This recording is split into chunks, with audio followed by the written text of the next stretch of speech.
Benvenuti o bentornati nel mio canale. Torniamo a parlare di serial killer.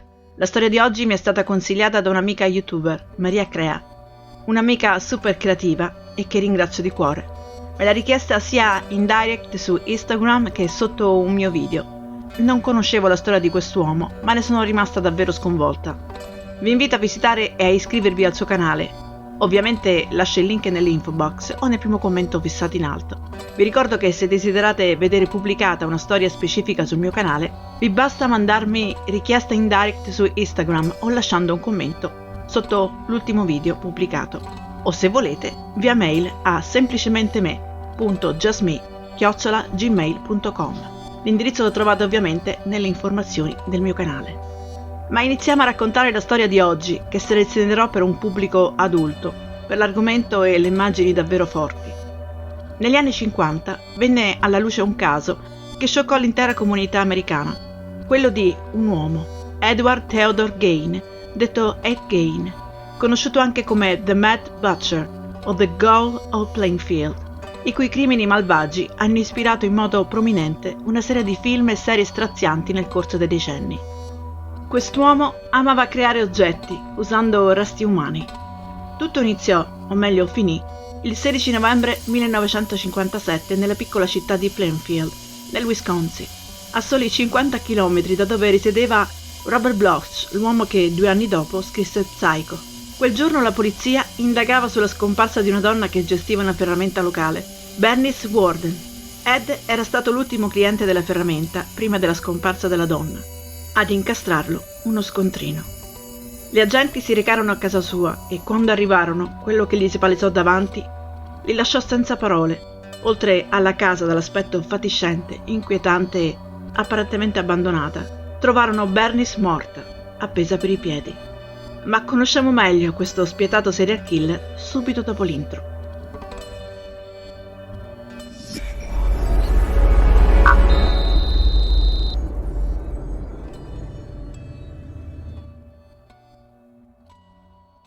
Ed Gain nacque nella contea di La Crosse, nel Wisconsin, il 27 agosto 1906, da George e Augusta Gain. Aveva un fratello maggiore, Harry George. Ebbe un'infanzia segnata da abusi sessuali e angherie di ogni genere da parte del padre. Il padre George aveva il vizio di bere e questo lo portava continuamente a perdere il lavoro. In passato aveva avuto un negozio di alimentari che mantenne aperto per alcuni anni, poi lo vendette e si trasferì con la famiglia in una fattoria di 155 acri a Plainfield, nel villaggio definito dai locali come il buco sporco dello Stato, che divenne poi la residenza permanente della famiglia Gain. Augusta, una fanatica religiosa ai limiti della follia, poco sopportava il marito, odiava il suo vizio e il fatto che non riuscisse a mantenere neanche un lavoro. Ma su una cosa era d'accordo: vivere in quella fattoria era ideale per poter crescere i figli, senza che nessuno esterno potesse influenzarli. I ragazzi uscivano solo per la scuola, il resto della giornata lo passavano in fattoria a lavorare. Augusta inculcava ai suoi ragazzi l'innata immoralità del mondo, di come bere fosse il male e che tutte le donne, tranne lei ovviamente, fossero naturalmente promiscue e strumenti del diavolo, che l'uomo è un essere malvagio per natura e che il sesso è accettabile al solo fine della procreazione.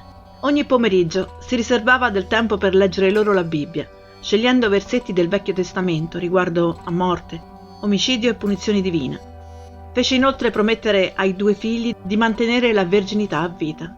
Ed era un ragazzo introverso dai modi di fare strani.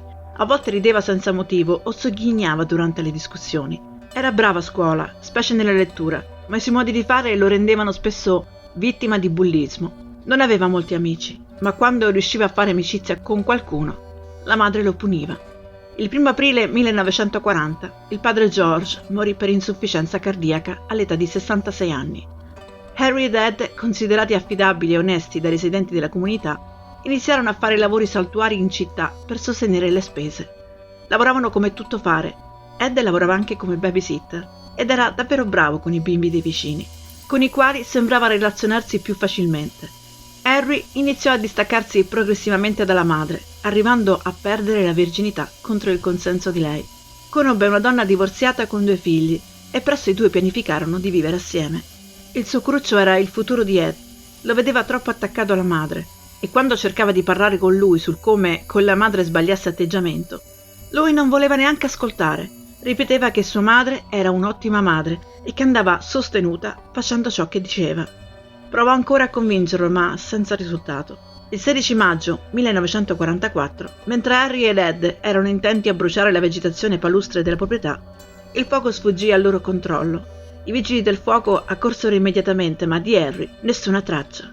E nonostante Ed dichiarò poi alle autorità di averlo perso di vista tra le fiamme, fu comunque in grado di indicare la posizione esatta del cadavere del fratello, che trovarono in una sterpaglia a faccia in giù e con uno strano trauma alla testa. Ufficialmente venne detto che la morte era probabilmente giunta per asfissia, visto l'incendio, ma non approfondirono con un'autopsia. Alcuni però sospettarono che Harry fosse morto per mano di suo fratello Ed. Nel 1945, a 39 anni, Ed rimase orfano di madre. Augusta morì a causa di un ictus e lui pianse istericamente e si disperò al suo funerale. E lì avvenne una sorta di rottura nella sua mente. Augusta era l'unico filo cui si poteva aggrappare per la sua salute mentale. E dopo la sua scomparsa, Ed cominciò a sprofondare negli abissi più oscuri della follia. Iniziò modificando la casa, chiudendo tutte le stanze inusate con delle assi di legno, tutte meno una, quella accanto alla cucina, che senza manutenzione si deteriorò in poco tempo. Ma a lui non sembrava interessare. Viveva isolato da tutti e iniziò a interessarsi alle riviste di culto della morte. Cominciò a frequentare i cimiteri e a dissotterrare i cadaveri sepolti di recente, specialmente quelli di donne che gli ricordavano fisicamente la madre. Ed leggeva i necrologi sul giornale locale e si recava alle tombe a tarda notte da quelli appena sepolti, in modo che la terra fosse più morbida e più facile da spalare. Dopo aver dissotterrato i corpi, li portava presso la sua abitazione con l'intenzione di disporre di essi. Negò di aver mai avuto esperienze sessuali con i corpi trafugati perché, diceva, semplicemente puzzavano troppo. In breve tempo la fattoria si trasformò in una vera e propria casa degli orrori, ma ad un certo punto i cadaveri dissotterrati non gli bastarono più.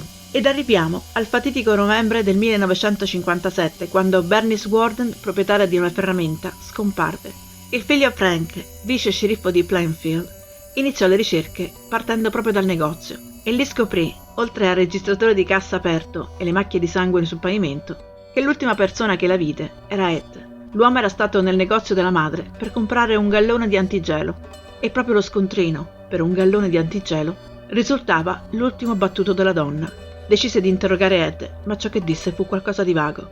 Venne comunque arrestato.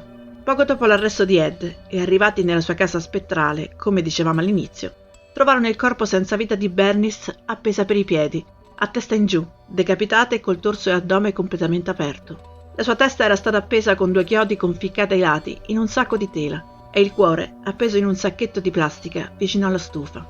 La casa di Ed era piena di parti di corpi umani, sia intere che frammentate, teschi infilzati sulle colonne del letto, ciotole e utensili da cucina fatti di teschi e tanti oggetti di uso domestico e non, realizzati con pelle umana.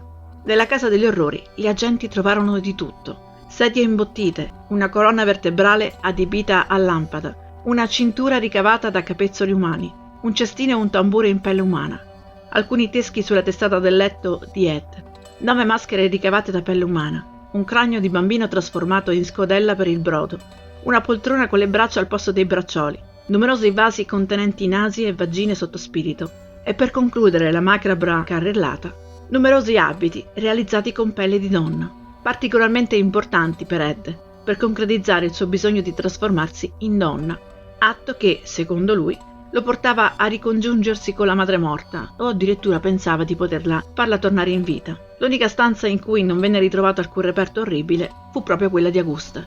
Ed, interrogato, aveva poco da dire. Confessò di aver girato 3 cimiteri per trovare, riesumandoli, i corpi necessari per il suo hobby che iniziò appena dopo la morte della madre per sopperire alla sua mancanza. Non è chiaro quanti siano in totale gli omicidi commessi da Ed Gein. Se ne ipotizzano 10, ma l'uomo è stato condannato ufficialmente per 2 casi, quello di Mary Hogan, una banchista di una taverna scomparsa nell'inverno del 1954, e quello di Bernice Warden. Di altri c'è solo il sospetto, come quello di una studentessa quindicenne, Evelyn Hartley, che lavorava saltuariamente come babysitter e una sera, mentre si prendeva cura di una bimba di 20 mesi, scomparve. Di lei ritrovarono solo una scarpa e i suoi occhiali. e probabilmente fu l'assassino anche di una ragazzina di 8 anni, Georgia Jean Wrigley, vista l'ultima volta vicino alla sua fattoria intorno alle 15:30 del 1 maggio 1947, mentre raccoglieva un grosso pacco di lettere dalla cassetta della posta. E né lei né le lettere vennero più trovate. Inizialmente la madre pensò che la bimba fosse con il padre, ma quando il padre tornò e fu chiaro che la piccola non era con lui, a quel punto iniziarono le ricerche.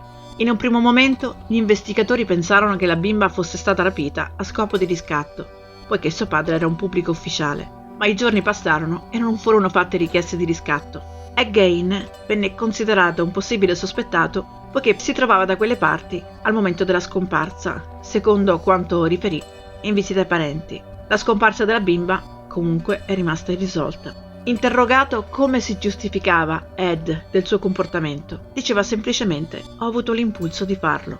Il 21 novembre 1957 Gein fu chiamato in giudizio per un'accusa di omicidio di primo grado nel tribunale della contea di Washara, dove si dichiarò non colpevole per infermità mentale. Trovato mentalmente incapace e quindi inadatto al processo, venne trasferito al Central State Hospital for the Criminally Insane, dove gli diagnosticarono la schizofrenia. Nel 1968 i medici stabilirono che Ed era mentalmente in grado di conferire con un consiglio e partecipare alla sua difesa.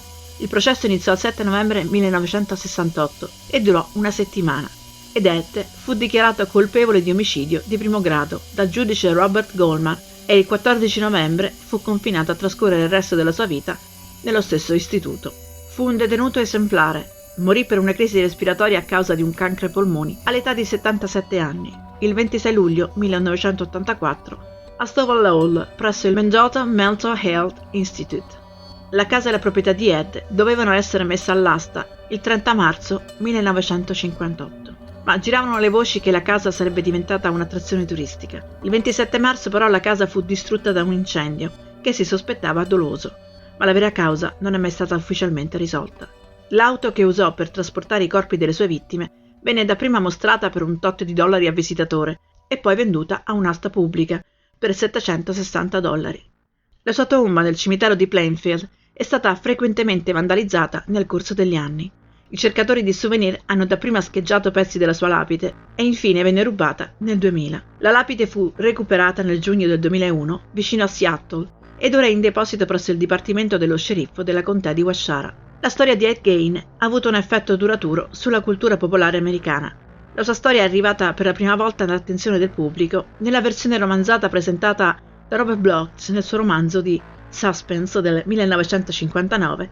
Nel 1960 del romanzo di Bloch, la storia di Ed è stata liberamente adattata in una serie di film, tra cui The Ranger del 1974, In the Light of the Moon del 2000, pubblicato negli Stati Uniti come Ed Gein del 2001, Ed Gein, The Butcher of Plainfield del 2007 e Hitchcock, La casa dei mille corpi.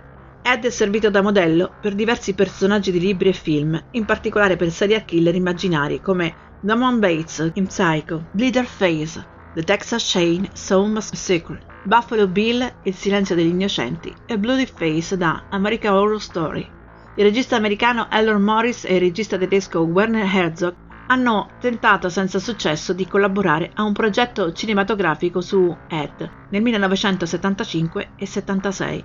Morris ha intervistato Ed Gein diverse volte e ha finito per trascorrere quasi un anno a Plainfield, intervistando dozzine di gente sul posto. La coppia aveva addirittura pianificato segretamente di riesumare la madre di Ed dalla sua tomba per testare una teoria, ma fortunatamente non hanno mai eseguito lo schema e alla fine conclusero la loro collaborazione. All'epoca le notizie sui crimini di Ed Gein generarono un sottogenere dell'umorismo nero. Dagli anni 50 Ed Gein è stato spesso sfruttato nell'arte trasgressiva o nello shock rock, spesso senza alcun collegamento con la sua vita o i crimini, oltre al valore shock del suo nome. Un musical biografico intitolato Ed Gein The Musical è stato presentato in anteprima il 2 gennaio 2010 a Menasha, nel Wisconsin.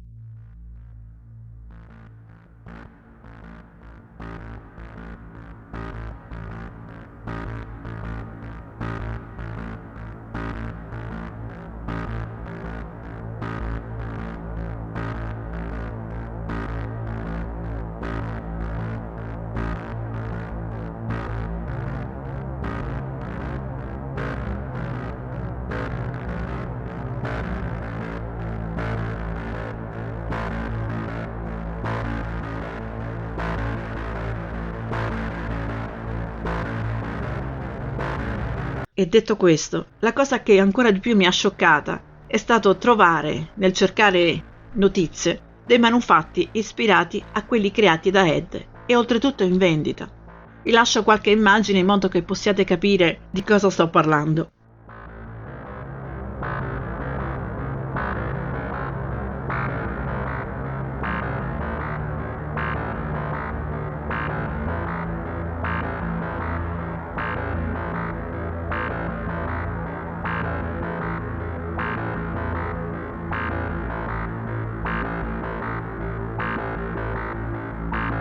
Il video finisce qui. È stato forse un po' lungo, sì, ma di notizie su questa bella persona ce ne sono davvero tante. Se il video vi è piaciuto mettete un like e se ancora non l'avete fatto, ma vi piace il canale, iscrivetevi non dimenticando la famosa campanellina.